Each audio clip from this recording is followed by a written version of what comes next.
Are you based in Kansas? I am in Kansas. We're with Tallgrass. Yeah. Where are Oh, you? nice.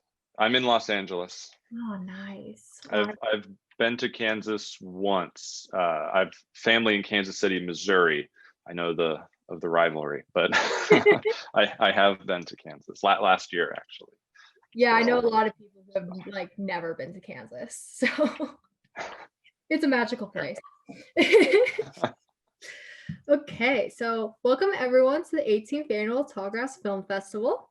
Thank you, sponsors, and thank you to our viewers who are joining us virtually. If you're enjoying yourself, let everybody know on Facebook and Instagram and tag us at Tallgrass Film and hashtag Tallgrass 2020. Let us welcome the Speed of Time director, William Stribling.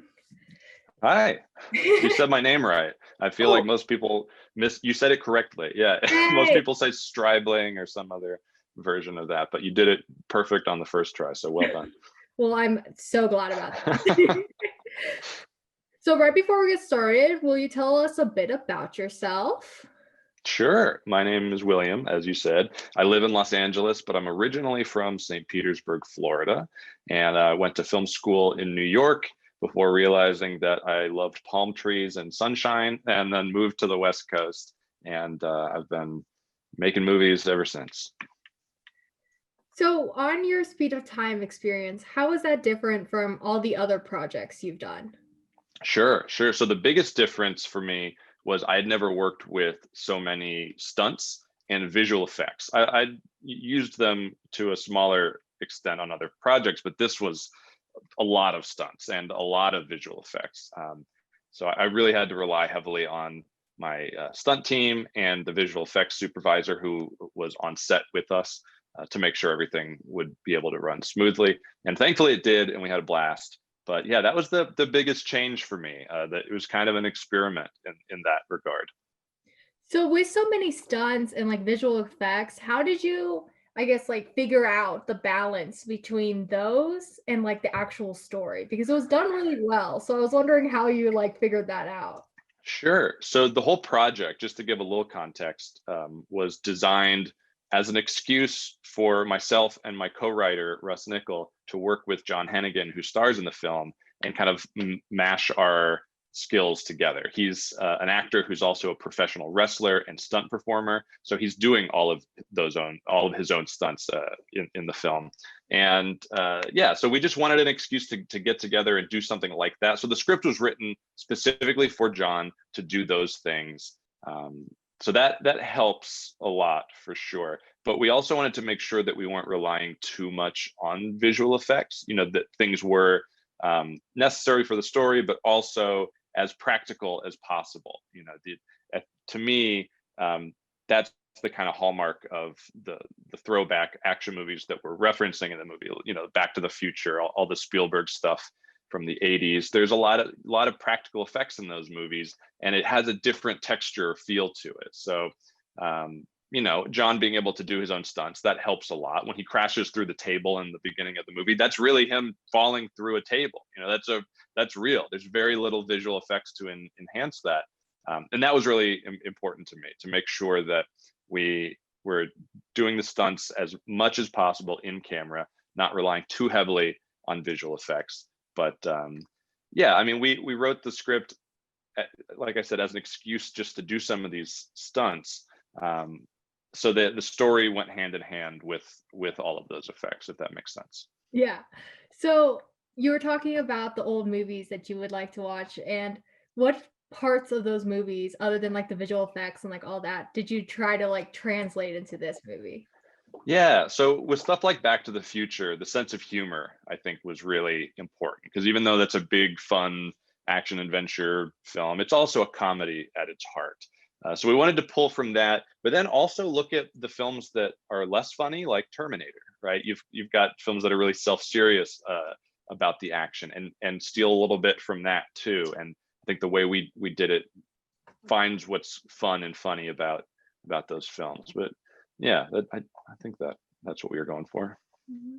So how did you what was your process in finding casting? I know you said that you wrote this for John, but was there Sure. any other factors? You know what? This was a labor of love, and we were calling on favors from friends and, within our network. So a lot of the casting was done by calling someone up and saying, hey, do you want to come and make a cool movie with us? So everyone that came from Los Angeles, I think, had a personal connection to someone else in the film. We'd worked together before. All the stunt team had worked with John on other projects. And my wife actually plays Olivia in the movie. And then she and Sean Marquette, who plays young John, they're a couple on the Goldbergs on TV. So that was kind of like a cool little nod to that. So they'd worked together before. And that's how I know Sean and how I knew he'd be perfect for this. But a lot of the cast in Florida was cast traditionally through a casting agent. So we put out a breakdown, a call, and saw a bunch of audition tapes and found what's so funny is the kids in the breakfast scene, they're actually twins, like they are brother and sister, and they happen to audition separately. And we're like, oh, these two are perfect, and then found out, wait a minute, they have the same last name. That's curious. And turns out they're not just siblings, they are twins. So yeah, we cast locally for the smaller parts, and the bigger parts we flew in everybody. I also, I don't think I mentioned, we shot this in Florida. We're all from LA, but we went to St. Petersburg to take advantage of the beautiful locations available there. So when you were trying to make that decision of like Los Angeles or Florida, what were, like, other than the wonderful weather, of course, what were the factors? Budget. I think on a short film, you're not working with a lot of money, and you kind of take everything you can get. And in Florida, the money goes a lot further. And the film commission in St. Petersburg was really generous and helped us a lot with incentives and locations as well, and putting us in touch with local production companies. And it really was the only way to shoot such a big project on a short film budget, was to go somewhere outside of LA. LA is very expensive to shoot in. Yeah. So like the bathroom scene, which I absolutely love. How were you able to juggle all those moving parts? That was a tricky one. And honestly, the hardest part about that was we lost our location 48 hours beforehand. It was supposed to take place in a sports stadium bathroom, and young John was supposed to be like wearing a baseball cap as if he was at a ball game. And that location fell through last minute. It happens on movies. It's never fun, but it happens. And we were scrambling to scout new locations. We saw a bunch of different bathrooms, and where we ended up shooting, we're playing it as if it's an airport bathroom. There's like people with luggage, and you hear the intercom and the planes. It's really a convention center bathroom that had been newly remodeled, the Tampa Convention Center. They were very generous to let us come in last minute and shoot a crazy action sequence with blood and people flying through the air. It comes to preparation. I think that's how we pulled it off. It was very particularly shot listed, storyboarded, rehearsed. The stunt team, everyone knew going in exactly what we were going to be doing. And we had a good half day to shoot that scene, which is only a couple of pages long. So we had a decent amount of time to play with and get it all done. But it comes down to everyone's attitude. Everyone was really nice and flexible. I remember the actor who plays Orville had been flown in just for this scene, and he almost missed his flight on the way out because we needed to keep him around for another 30 or 40 minutes to get another shot. But he was such a good sport that he did it, and he did make his plane after all. But it's everyone being very chill and flexible on set to get it done. That's how we pulled it off. That sounds like a fun set. It was fun. It was a lot of fun. So what about the film are you most like proud of, or like are when you watch it are like, ooh, yeah, I like that? I love the music. I will say that. Our composer, Dylan, he did such a nice job. And then, of course, I threw the extra curveball at him. Can you write an original song that we can get someone to sing and then play it at the end? And he delivered. It stuck in my head constantly, that song from the end of the movie. So I'm really proud of that. I mean, I'm proud that it worked. It's always a gamble when you make a short film. This was kind of ambitious. It was a big scale. It's a lot of action and comedy and getting all the pieces to fit into place. So the fact that it works and people seem to like it so far, I'm proud of that. But aside from the music, for whatever reason, that shot of him falling through the table at the beginning, I'm really happy with how it turned out.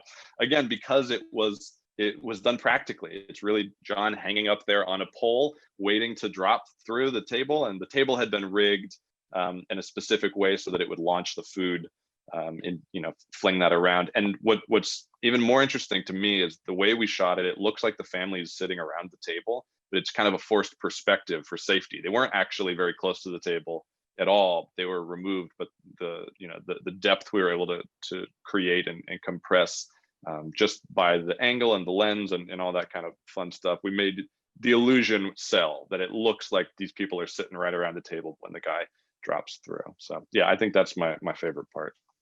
Like, how did you figure out all these, like, like you're talking about perspectives and it like coming at you? Like, how in the world did you figure that out?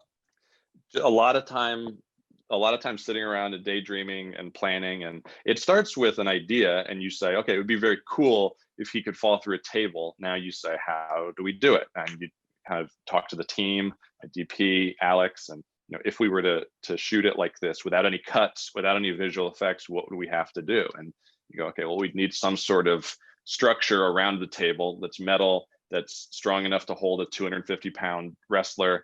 And and then you think about the safety of the other actors. When he falls through the table, stuff's going to go flying. We don't want people to get hit with anything.